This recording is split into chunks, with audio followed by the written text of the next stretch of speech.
আমেরিকার একটি শহরে ভয়াবহ দাবানলে ব্যাপক ক্ষয়ক্ষতি হয়েছে। বিষয়টাকে অনেকে আল্লাহর আযাব, গজব হিসাবে দেখছেন। এটা আসলে তাই কিনা, এজন্য উল্লাস করা যাবে কিনা? আমরা অনেকে ইতিমধ্যে শুনেছি যে আমেরিকার হলিউড নামক একটি শহরে ভয়াবহ দাবানল পুরো শহরকে পুড়ে ছাই করে দিয়েছে। টানা 2 দিনের অধিক সময় ধরে শুধু পুড়ছে তো পুড়ছেই এবং কোনোভাবে সে আগুন থামছে না। যে শহরে এই ভয়াবহ অগ্নিকাণ্ডের ঘটনা ঘটেছে সে শহর নানা কারণে পরিচিত বিশ্ববাসীর কাছে, বিশেষ করে অশ্লীলতা, বিবাহ বহির্ভূত সম্পর্ক, হারাম রিলেশনকে প্রমোশন করা এবং অন্যায় অশ্লীলতার যে জোয়ার সয়লাব, এটার জন্য এই শহরটা নানাভাবে পরিচিত। মানুষ নানাভাবে সেটিকে জানে এই অশ্লীলতার সূতিকাগার হিসেবে। হলিউডের বিভিন্ন তথাকথিত অভিনেতা এবং তারকাদের ঘরবাড়ি পুড়ে ছাই হয়েছে। মানুষের মধ্যে যারা অশ্লীলতাকে ছড়িয়ে দিতে চায়, ব্যাপকভাবে বিস্তৃত করতে চায়, তাদেরকে আল্লাহ রাব্বুল আলামিন ভয়াবহ শাস্তি দিবেন বলে কোরআনে কারিমে আল্লাহ তাআলা জানিয়েছেন। এই যে দাবানল, সেটা তাদের সেই সব কৃতকর্মের শাস্তি কিনা এটা নিশ্চিত করে বলা কঠিন হলেও আপাত দৃষ্টিকোণ থেকে, বাহ্যিক দৃষ্টিকোণ থেকে এটি দেখে একজন মুসলমান সতর্ক হওয়ার যথেষ্ট কারণ রয়েছে, শিক্ষা গ্রহণ করবার যথেষ্ট কারণ রয়েছে। আমরা জানি যে ইতালির পম্পেও নগরী, এটাকে পাপের নগরী বলা হতো। পাপ, জুলুম, সীমালঙ্ঘন, এটা এমন পর্যায়ে চলে গিয়েছে যে একটা পর্যায়ে আল্লাহ রাব্বুল আলামিন সেখানে ভয়াবহ দাবানলে পুরো শহরকে পুড়ে ছাই করে দিয়েছেন।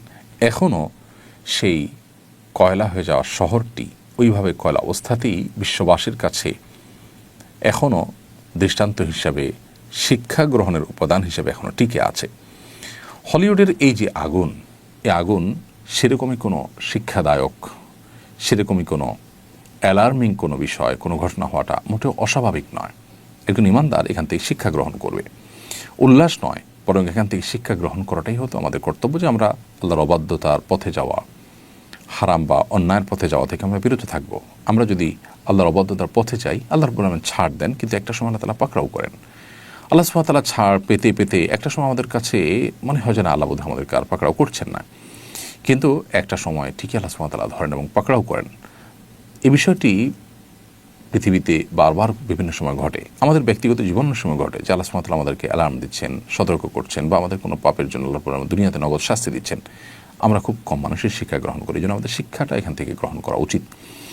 এবং এটি আল্লাহর আযাব সেটি নিশ্চিত করে বলা কঠিন, কারণ আসলে এটি কি আযাবের অংশ নাকি এটি অন্য কোনো আল্লাহর হিকমার অংশ, এটি অন্য 10টি সাধারণ স্বাভাবিক ঘটনার মতো কিনা, সেটা একমাত্র আল্লাহ তাআলা ভালো জানেন। আমরা যেহেতু কেউ গায়বের মালিক নই, এজন্য নিশ্চিত করে হলফ করে এটিকে আল্লাহর গজব হিসাবেই যদিও আমরা বলতে পারবো না, কিন্তু অ্যাট দ্য সেম টাইম সেখানে যে কর্মকাণ্ড হতো বা সেই কর্মকাণ্ডের জন্য সেটি খ্যাতি ছিল, সেই কারণে আল্লাহ তাআলার শাস্তি পতিত হওয়ার যথেষ্ট জোরালো সম্ভাবনা আছে। বিদায় সেই সম্ভাবনা মাথায় রেখে এই সম্ভাবনার কথা বলা, এটাকে দোষণীয় বলা যাবে না। তবে হ্যাঁ, নিশ্চিত করে আমরা হয়তো কোনো সিদ্ধান্ত এখানে দিতে পারবো না, যেহেতু ওহীর রাস্তা বন্ধ হয়ে গেছে। নবী রাসূলগণ থাকলে বলতে পারতেন যে এটা আল্লাহর পক্ষ থেকে আযাব হিসেবে আল্লাহ তাআলা প্রেরণ করেছেন। এখানে অবশ্য আরেকটি বিষয় গুরুত্বপূর্ণ, তা হলো আমরা জানি গাজাও পড়ছে, হলিউডও পড়ছে। পার্থক্য অবশ্য একটা বেশ পরিষ্কার, সেটা হলো গাজার মানুষজন মুসলমান, তিনি একজন মুসলমান হিসাবে তারা আখিরাতে বিশ্বাসী।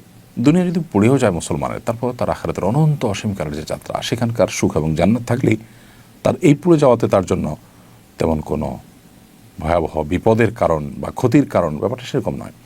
কিন্তু যারা আখিরাতে বিশ্বাসী নন, তাদের তো দুনিয়াটাই সব, তাদের যদি দুনিয়ায় পুড়ে যায় তাদের আর থাকলোটা কি? আল্লাহ তাআলা আমাদেরকে ঈমান এবং তাকওয়ার চর্চায় অগ্রগামী হওয়ার তৌফিক দান করুন। পৃথিবীর প্রত্যেকটা ঘটনা থেকে শিক্ষা গ্রহণ করার তৌফিক দান করুন। আমরা চাই হলিউডে কেন, পৃথিবীর যে কোনো প্রান্তে থাকা মানুষজন তারা আল্লাহর বাধ্যগত হন, তারা সঠিক এবং সুন্দর পথে আসুন, তারাও আল্লাহর বাধ্যগত হয়ে আল্লাহর নিরাপত্তার চাদরে চলে আসুন, ভালো থাকুন, সেটি আমরা কামনা করি। আল্লাহ তাআলা আমাদেরকে শিক্ষা গ্রহণ করবার তৌফিক দান করুন।